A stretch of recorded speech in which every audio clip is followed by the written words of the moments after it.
Okay, we are live.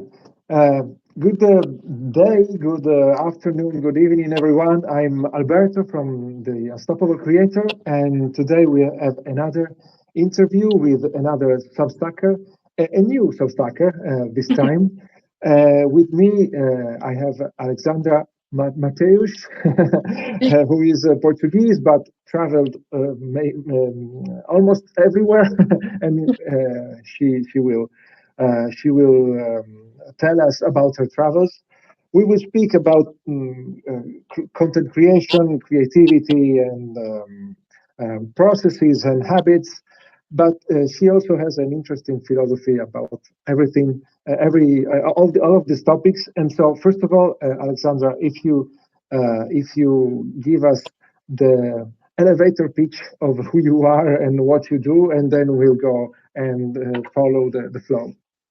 Yeah, sure. Happy to do so. And first of all, thank you for having me here. It's a pleasure to be at Unstoppable Creator. So I'm an experienced digital designer.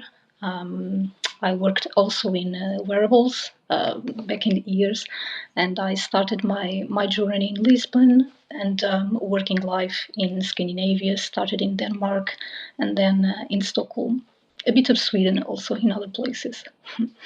and Yeah, mm, yeah. Go on. yeah, and since July, I decided to focus full time on my side project, which was the Modern Day Explorer. And since July last year, I started to invest my energy and time on the newsletter, content creation, upcoming products. So here I am. So you now are a full-time creator and business owner. Right now, yes, I can officially say yes. Okay.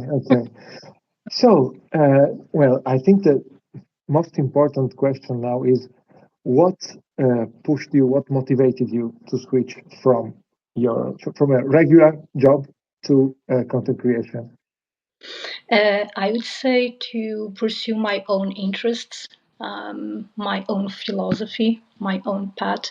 I learned, of course, a lot throughout the experience between peers working in international companies, not only with the cross cultural backgrounds with them, but also cross domains that helped me. But since last year, even before that, I started to have like kind of mismatch. I wanted to work, explore other ways, and I thought to be the content creation the right place and time to be, since I had that. Philosophy in combining traveling, design, also minimalistic approach, which I was not fully applying in my full-time job. Okay. Yes. I think that served me to learn a lot of things and then to apply now, of course, in a different context, but on my own way.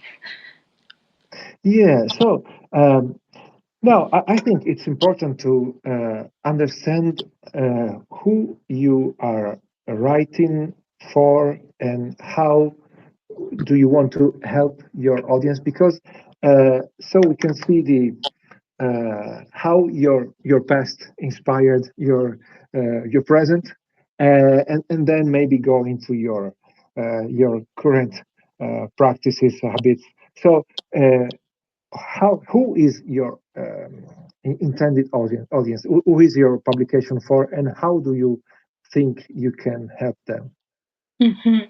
Right. So my ideal audience would be entrepreneurs, creative leaders, but anyone who dedicates to purposeful, thoughtful leadership in their own life or business. Um, uh, Maybe I can start speaking about perhaps those experiences that I had not only at my work but also in Yeah. Okay. traveling, shaped my understanding of adaptability, intentional living, resilience, and that's the backbone of the modern day explorer and how I present the long form content and the notes. The notes, it's more a minimalistic way of yeah, sharing the content. Um, but the newsletter, it's about inspiring others to approach life with curiosity, awareness, purpose, without forgetting the optimal health, because that it's important to achieve our highest energy. Mm, Yes. okay. And so, what was the mismatch you felt that inspired you to change course? It was a combination of overload, too Okay. many tasks, quick pace, and on the other hand, it was while I was proceeding and walking with that fast pace, I didn't have the time exactly to digest and see if that was aligned with the, on a long run, which I aim to do in my professional life, and how that would affect my personal life. I would say the past was more for like working with peers around. Doesn't mean that I don't work with peers this time, but it's more intentional and with like-minded individuals. It's for them that I serve. I learned in the past to design, but that's a phase, and then I can apply design thinking and way of mindset adjusted to my values, purpose, and what I want. Yeah. So I saw in your publication in your bio that you traveled a lot. Did it happen? Did you travel for work or was it for personal purposes for I don't know vacation? It was for both, for Ah, work, okay. for vacation, for traveling, slow traveling. I love slow traveling. Yeah. And that travel, as those travels, do they have a part in your transformation? Yes, some of them have a part of a transformation in me. I wouldn't say that's interesting. Maybe you would feel the same when you spend too much time in a specific place. But I'm Portuguese, but since I've Yeah. been living out of Portugal since 2010 and even before during the travels, but yeah, mostly from 2010 and on, I acquired a lot of other habits and ways of living, even the food and ways of working.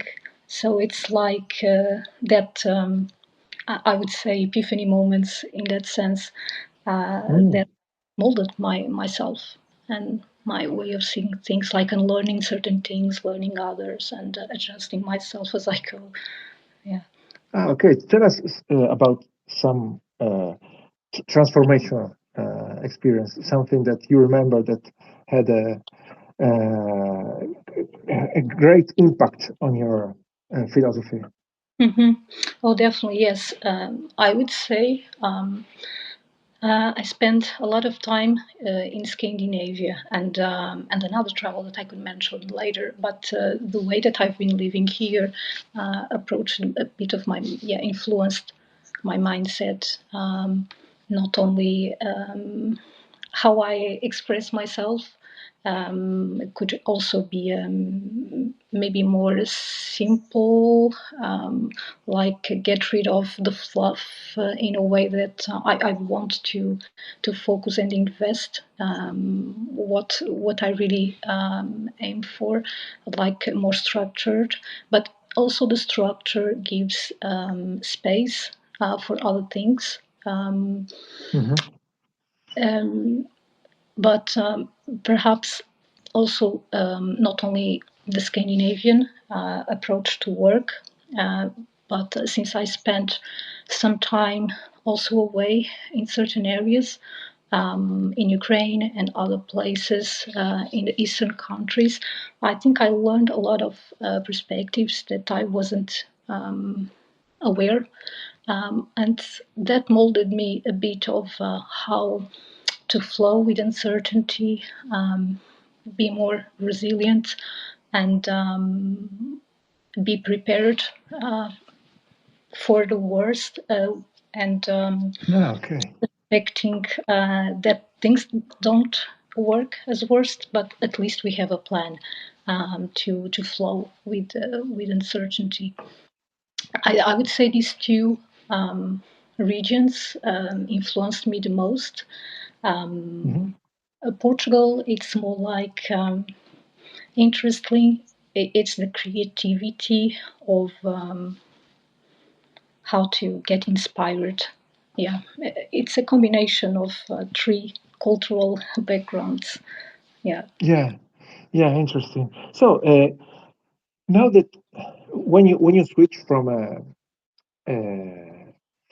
real a traditional job that is also very demanding, like yours, and from that to being a solopreneur, basically, because from what I know, you are a solopreneur for now, right? You don't have a team or okay.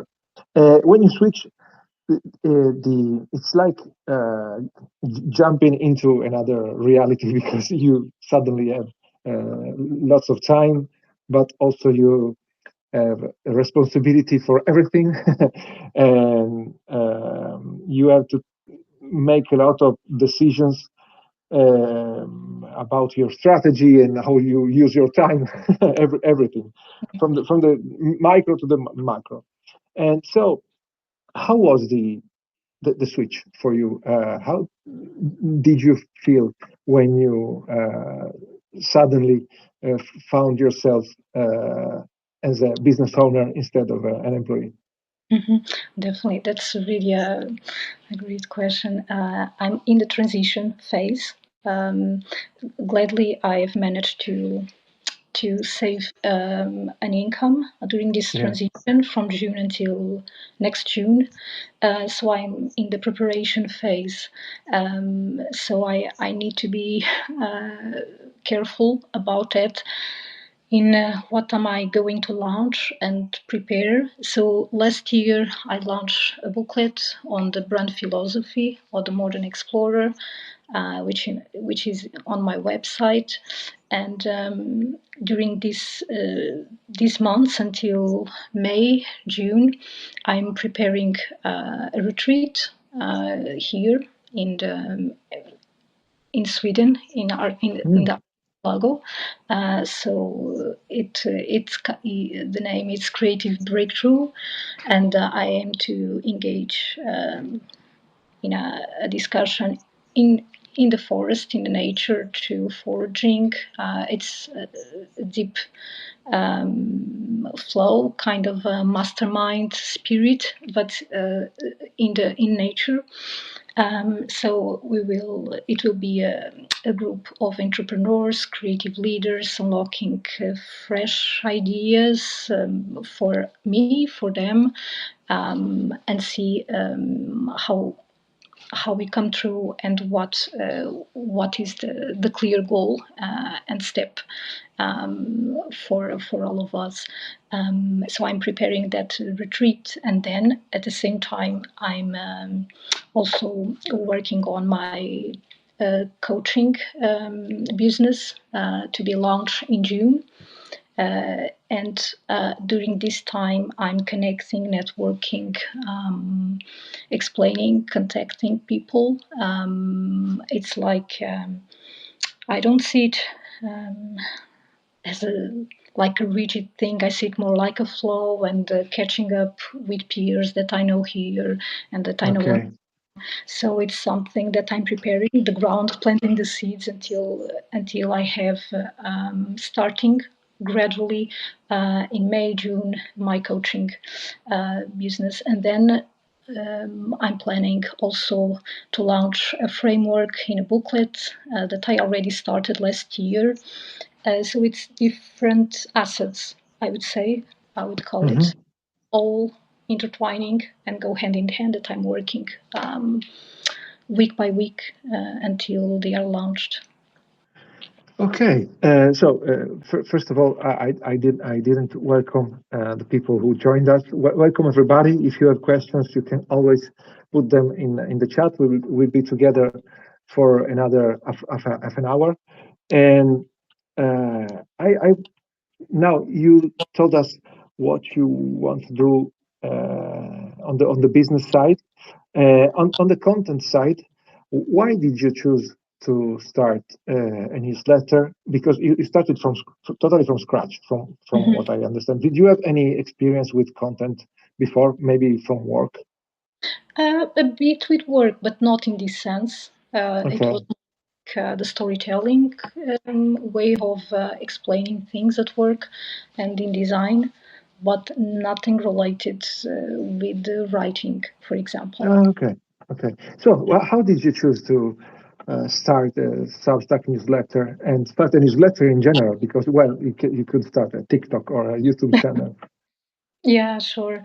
Uh, I would say it depends of the way of approach, of course, and the style of each one. In my style, it was Yeah. Substack. I found it really an awesome place to be because it could combine notes, short and long form, and I also could combine multiple content creation like images, writing, also Yeah. video. I haven't shared many videos, but it's a combination of a lot of tools, and also the part of how to make some income. Not now, right now. I'm not considering that. Maybe later. But I saw a lot of potential on Substack, and I thought also on about writing. I see it as a meditative process and something that I can combine the dots and the Yeah. pieces of mind. And but recently I've been finding like a very fun process because I gather a lot of feedback from the community audience when I interact, and then I can merge, I can combine what I like to write and what I receive as Yeah. feedback or needs, or it's a combination. I don't find it in other platforms. Yeah, you're right. This is very interesting because it's perfect when you can avoid publishing totally blind and can't say what you can expect from your content when you have just a sliver of feedback and understand that something can work. You it's easier to be motivated to write and to publish. So I've seen that you are publishing notes regularly, and they are usually very short. Mhm. And it looks like since you don't have yet a huge following, the numbers of your notes look good. And so I want to ask you first of all, what is your content calendar right now? Mhm. Usually on notes, I publish once every day or 3 times uh, a week. That's my content on notes. On long form, it's once a week on Sundays. It's a Sunday edition Okay. on Substack. And how do you treat your short form content? Because I talked with many creators. Some are very systematic and have decide maybe they block 1 hour per week and write a bunch of short form content, bunch of notes, and then they publish them throughout the week. Others just publish what they are thinking about in that moment. How do you approach short form content? I have well, I have two ways. Uh, the first way, it's I sit myself 15 minutes around each day and brainstorm on ideas, not only for notes, but I would say more for long forms. So I brainstorm in concepts. And then, if I find to be interesting a sentence, I save them in a list and I publish every day. There are other times that happened when I published a long form that I take one of the sentences or do a summary in my mind about a paragraph and publish. Yeah, Yeah, yeah.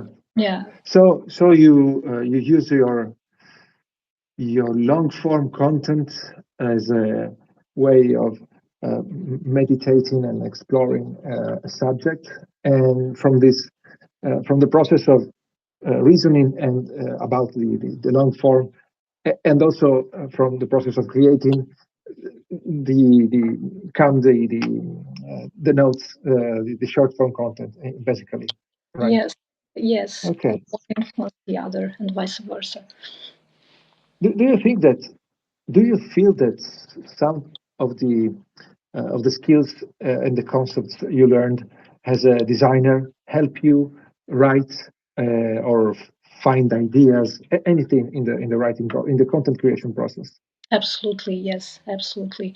Yes, I get a lot of inspiration from and still get a lot of inspiration from designers in many different domains, and especially the philosophy behind each designer. Uh, for example, the ones related with minimalism, I get a lot Yeah, of inspiration, and that reflects in my notes on my notes.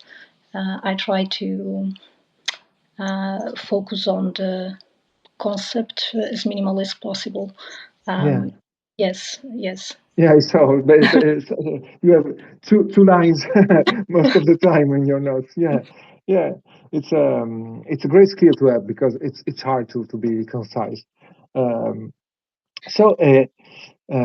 how long do you spend in a week on your content? Since I from what you from what I know about you, you have this you have been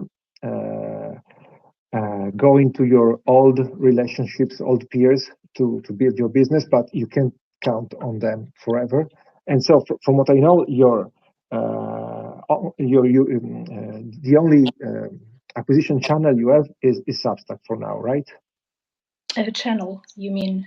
Yeah, the only way you can get new subscribers and then customers for now is Substack. You aren't on any other platform. I would say it's a combination between Substack for sure, it's the main one, and a bit of Instagram, LinkedIn sometimes. Ah, okay, okay. Yes, Okay. So, how long do you spend on content every week? it depends on are we if we are speaking about Substack. I would say it depends of the content that I'm writing, how I structure the content, focusing on the long form, the research, uh, but I would say 50% on writing. Uh, yeah, 45% on writing because I also need to dedicate my time on the strategy and on the products that I'm about to launch. So I would say 3 days. Yeah, 3 days. But let's not consider exactly what I'm saying because I divide in chunks each day. Yeah, How I might dedicate for my strategy, for my writing, for my products to be launched. All that go hand in hand per day. I yeah, cannot say that I dedicate just one day in writing and another day in the strategy. yeah. More like a combination in a day. Do, do you feel you already have the optimal routine or the optimal daily routine for you? I would say it's a process, and it depends also with what you need to do, which is the outcome that you need to put in place in one day, in 2 days, or in next week. Hmm. But usually, what I do, it's like combine between work and breaks. I've been finding like a way that suits me, so I cannot, let's say, work full time without any breaks. Yeah, Morning, then you have lunch, and then afternoon. No, what I do, it's I really like to go and work out early in the morning at the gym. Could also be running outdoors. I have a great forest nearby.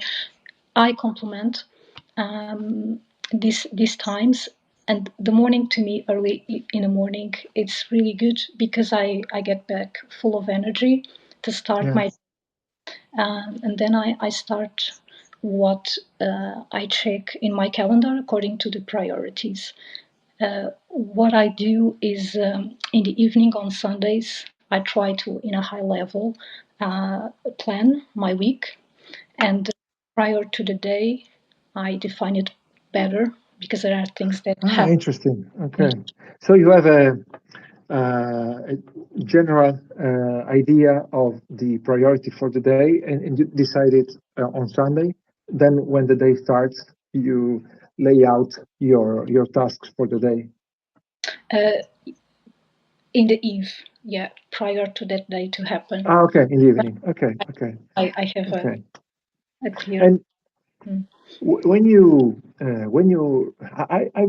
I've talked to many creators who use writing as an exploration tool, as an introspection tool, and they usually have work for many days on a single idea. They maybe decide on Monday about the next newsletter issue, and then every day they add a bit by thinking, writing, rewriting. So, what is your process? How, if you have uh, uh, maybe every article is not the same, but if if there is a process you follow for your articles, how do you go from idea to finished newsletter, finished article? Mhm. That's really interesting the way how you describe the many methodologies of the creators. What I do at the moment is since I want to launch a retreat and my coaching, it's for example, if I focus on the retreat right now, I'm in the awareness phase, and I my writing long forms tend to be towards the awareness or the inspiration to prepare. Um, and then the next phase, it's like converging. Um, but I try to find ways of expressing that through that long form, uh, but without being explicit. But at least I have a point about. So, do you have an example of a recent article so it's easy to for you Yeah, to describe and for us to follow?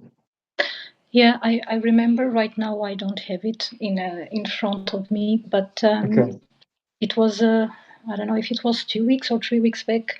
I talked about foraging in the forest, and how that encouraged me to creativity and focus. So I spoke about it through my personal experience. Um, and in the past, since my background, my focus groups, it's about creativity and creative entrepreneurs, leaders. I talked a lot about how to achieve creativity in a specific context. For example, how to achieve it through stillness, through certain vehicles like photojournals, for example. Hmm. So I try to be specific on examples when I write about creativity Okay. or Okay. for drink focus. This is an example, but that relates with the products that I have in mind. Okay, okay. And when you write, do you first outline, then write the draft, then edit, or are you more one of the writers that constantly rewrites and until the article is finished? Mhm. That's very interesting. What I start usually, I don't have a method by heart. But usually, I would say I brainstorm ideas with AI. I don't write with AI, but I like to brainstorm to start, Brainstorming. Okay. to throw out some questions and to ask a few concepts, and then I get back certain ideas, and that helps me out to boil, to cook. Then I start doing research. There are things that I have in mind, I know, but there are others that I need some more investigation. Then I go to Mm-hmm. reliable sources to check a few things. And then that's how the process starts. Then I could start with a paragraph and then expand, or I could start with a structure Yeah. with a thought, and each line could be a section. Yeah. Uh, Yeah. Yeah. Ah, so you use both the methods. I am a passionate outliner, and I always start with an outline, and it usually is a pretty detailed outline. But I've talked with many writers that, yeah, they have a, maybe they let the idea marinate in their mind, and then at some point they start um, writing, and they put things together but out of order, and then they rearrange everything. So you can use both approaches. when I have sections, I do the structure Yeah, with headlines, and then in yeah, each start to add content in each section. If I don't, but depends of the flow. I move naturally with the flow. If I don't think that it would be necessary to have sections and just a flow of text, I start with a paragraph. Um, okay, but yeah, I brainstorm first, and then I start to write until I have a lot of. I would say that my long forms, they are longer, and then once I think that everything is set, I start to eliminate, yeah, and to type the text. yeah. And about the brainstorming part, do you have a favorite prompt to avoid generic brainstorming, or you just start and then see what it gives you? I would say, as best as I specific I am, like for example, the right kind of context that I want to write, the place, and also the topic. For example, since we are now speaking about creativity, if I Yeah, have, for example, 3 weeks ago, the one that I talked with you about foraging, if I have the nature, the forest, and creativity, and what I want to converge as an outcome, as much as specific I am to brainstorm, better. Yeah, it's quicker. yeah, But, with a mind map afterwards. But if I'm very generic, no, that doesn't work. That doesn't. absolutely, of course. Do you remember the prompt you used for the foraging article? Oh no, I don't No? remember. Okay. Yeah, I was curious. Yeah, but you usually, the more context you give, you don't need to go crazy with a page long prompt, but Mm. uh, two or three sentences of context usually improve the results, improve the results a lot. And so you waste less time. Do you use AI also for the editing part? Uh, I try to avoid AI for editing Ah, part. okay. I tend to use Grammarly, but not the Yeah, AI. yeah. Uh, uh, Okay. no, I would say no. Yeah. And now that we're speaking, that we're talking about editing, uh, it reminds me of your notes. And you you try to apply minimalism also in your writing, and I think this is a very very useful skill in general. And but it's very hard to get to the point when you can really extract the essence of a piece, or just of a part of a piece, but because maybe you can extract many points from a piece, and it is hard to extract it and maybe reward it so that it becomes independent, and also to stop and to say, okay, now I have the minimalist version, and and if I go on searching and refining, I may be wasting time. Uh, how do you decide when you finally have the minimalist version of something written? I'm talking about. Hmm. Yeah, yeah, it's very interesting to know myself from your words. What, because I'm realizing that I have that approach usually in life, and Yeah, perhaps that's how my notes reflect. So I start with, let's say, the first part of the sentence of the first sentence, because usually it's no more than one sentence or two. So the first sentence, it's a start of a challenge, or could be a way walk through the to the solution. Um, it's a bit, I would say, metaphoric to explain, so I'm not go to that way. But what I'm saying is that it's hard, yes, to simplify, yeah, but I would say that I'm usually a person who, I mean, I don't. I try to focus my energy on the backbone, on the light, on the tunnel, and go straight. And that's how I also approach writing notes. I have a point, a clear point in mind, the final yeah, point, and I go through that line until to achieve the final point.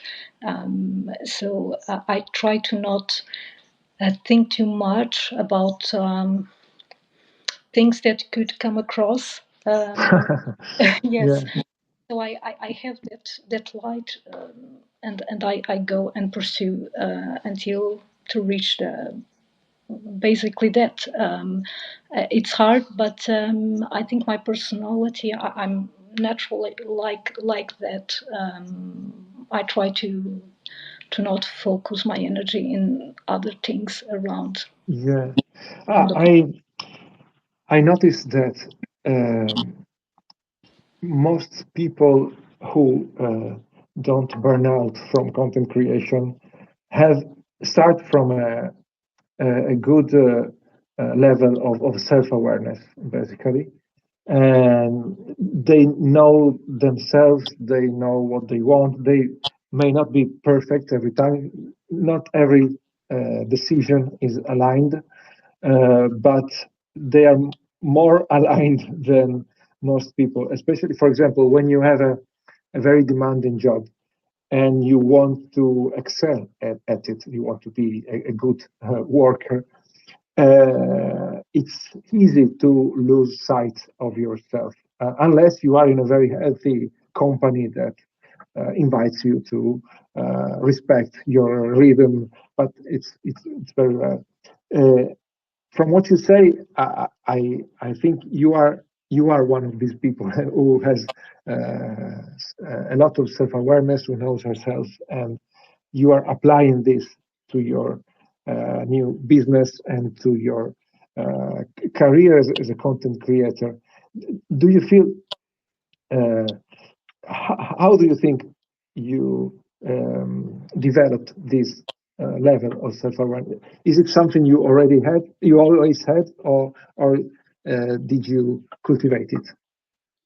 Uh, I naturally tend I would say, cultivate it. I Because you've maybe perhaps you can feel if you feel too overwhelmed or too tired, too Yeah, exhausted. Um, what I do whenever it's possible. Previously and now, it's that's why I my routines. It's a combination between work and breaks, because according to my personality, I naturally flow better. I'm focused, okay, right now, but I also need to leave to go away for a while and see the big picture, because that helps me to see what I would need to get rid of and what I need to focus. Yeah, yeah, Yes. And I I would see. say, yeah, running, because it connects your body with mind, or could be a lot of activities that depends on how you suit uh, yourself better. But Okay. it's a matter of finding your approach in connecting mind and body, and being in the now and then leaving away and see the big picture and then come back. Yeah, that simplifies Yeah. things. Yeah. So when you do you have a set time for working and a set time for breaks, or do you usually go on until you feel you have to stop? Not just when you have to run, because maybe you have to schedule when to run, but in general, when you how do you decide when to go on a break? Because I used for many years the Pomodoro technique, which is Mhm. very rigid, but may help if you tend to forget about your breaks. But I admire the people who have this kind of self-awareness and feel when they have to stop, and so they have a healthier approach and relationship with their work. So, uh, going back to my question, how do you have set times for breaks, or do you stop when you feel it? That's really, really interesting. Yes. Well, I think we change during our lives. Yeah, A couple of years back, I was not. It was not the way how it worked. Now I work in a different way, but yeah, I would say I don't set up times, but I have a pattern. Yes, I feel, and depends also if you had a good night of sleep, if you eat well, if you had movement. Um, hmm, it's a combination, but I don't see myself like working nonstop more than 2 hours,